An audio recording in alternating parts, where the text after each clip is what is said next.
Hello and welcome my dear friends. तो आज हम लोग बात करेंगे टेंस। टेंस का ऊपर में डिफिनेशन दिया हुआ है, आप लोग लिख लीजिएगा यहाँ से। ये 3 प्रकार का होता है, प्रेजेंट, पास्ट और फ्यूचर। यह कितने प्रकार का होता है? 3 प्रकार, प्रेजेंट, पास्ट और फ्यूचर। इसमें पहला है प्रेजेंट टेंस, दूसरा है पास्ट टेंस और तीसरा है फ्यूचर टेंस। तो हम लोग बात करते हैं पहले सिंपल प्रेजेंट। क्या चीज़? Simple present.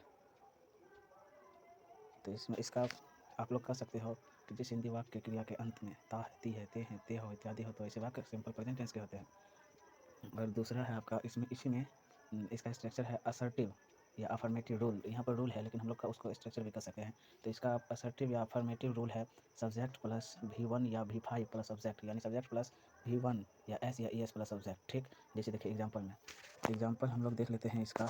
इसका पहला एग्जांपल है सी राइट्स ए लेटर। इसका मतलब होगा वह एक पत्र लिखती है। तो ठीक, अगला हम लोग देखते हैं निगेटिव रूल्स। निगेटिव यानी जिसमें नहीं लगा हो, पहचान वैसा ही रहेगा, सिर्फ उसमें नहीं लगा होना चाहिए। तो इसका हो जाएगा स्ट्रक्चर आपका क्या? निगेटिव का स्ट्रक्चर यहाँ दिया हुआ है, subject plus does not plus V1।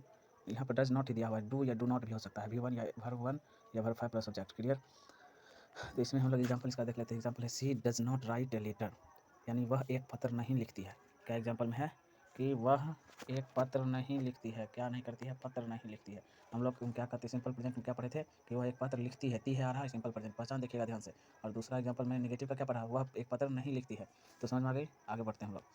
अगला है इंट्रोगेटिव रूल्स या इंट्रोगेटिव स्ट्रक्चर। इंट्रोगेटिव रूल्स या इंट्रोगेटिव स्ट्रक्चर। ठीक, इसका है does plus subject plus V1 plus verb 5 plus subject. यहाँ पर गलत दिया हुआ स्ट्रक्चर। इसका स्ट्रक्चर हो जाएगा आपके लिए सब्जेक्ट प्लस, सॉरी इंट्रोगेटिव ना है, डू या does plus subject plus V1 plus object plus full stop. ठीक, तो हम आगे की ओर चलते हैं।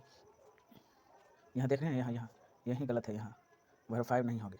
ठीक, तो हम लोग अब इसका एग्जांपल देख लेते हैं। एग्जांपल में does she write a letter. अच्छा, मैंने कहा कि यहाँ पर एग्जांपल में एस या ES नहीं लगेगा। मैंने क्या कहा? यहाँ एग्जांपल में एस या ES गलत है। तो आप लोगों ने सवाल नहीं किया क्यों सर यहाँ गलत क्यों है?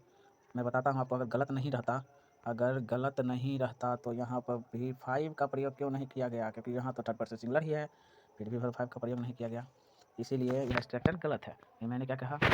इसका हो जाएगा स्ट्रक्चर में लिख देता हूँ आपको, सब्जेक्ट प्लस, सॉरी ये मिस्टेक हो गया। यहाँ इंट्रोगेटिव का ना हम लोग लिख रहे हैं, इंट्रोगेटिव का ये नहीं होगा। इंट्रोगेटिव का मतलब यानी टू, इंट्रोगेटिव मतलब अब लिखिए यहाँ,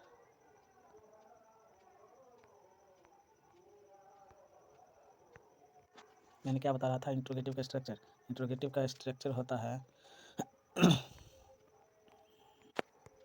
डू या डज,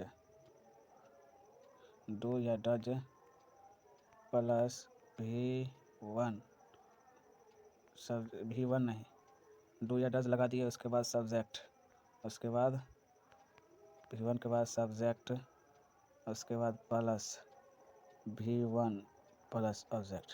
यही होता है इसका स्ट्रक्चर। लिख लीजिएगा, डू या does plus subject plus V1 plus object plus, यहाँ पर क्वेश्चन मार्क भी लिख सकते हैं आप, क्वेश्चन मार्क लिखते हैं। ठीक, तो इसका एग्जांपल देख लेते हैं हम लोग। इसका एग्जांपल है does she write a letter. क्या है एग्जांपल इसका? Does she write a letter, क्या वह एक पत्र लिखती है? हाँ, तो हम लोग बोलेंगे हाँ वह एक पत्र लिखती है। अगला है हम लोगों का इंट्रोगेटिव निगेटिव असर्टिव। इसको हम लोग इंट्रो निगेटिव असर्टिव बोल सकते हैं या इंट्रो निगेटिव सेंटेंस कह सकते हैं। ठीक, या रूल्स या स्ट्रक्चर। इसका स्ट्रक्चर होता है सब्जेक्ट, यहाँ फिर देखिए गलत दिए हुए हैं, यहाँ फिर गलत दिए हुए हैं, ध्यान दीजिएगा। यहाँ वर्ब 5 नहीं होगा, इसको मिटा डालिए, अब सही है। डज यहाँ पर शुरू में यहाँ पर डू भी होगा, उसके बाद इसका सही स्ट्रक्चर डू या does plus subject plus V1 plus subject plus full stop. Clear? तो इसका हम लोग देख लेते हैं example, does she not write a letter. क्या होगा? Does she not write a letter, यानी क्या वह एक पत्र नहीं लिखती है? क्या वह एक पत्र नहीं लिखती है? अगला हम लोग चलते हैं अब दूसरे। बस आज के लिए इतना ही, सिंपल प्रेजेंट खत्म। थैंक यू दोस्तों।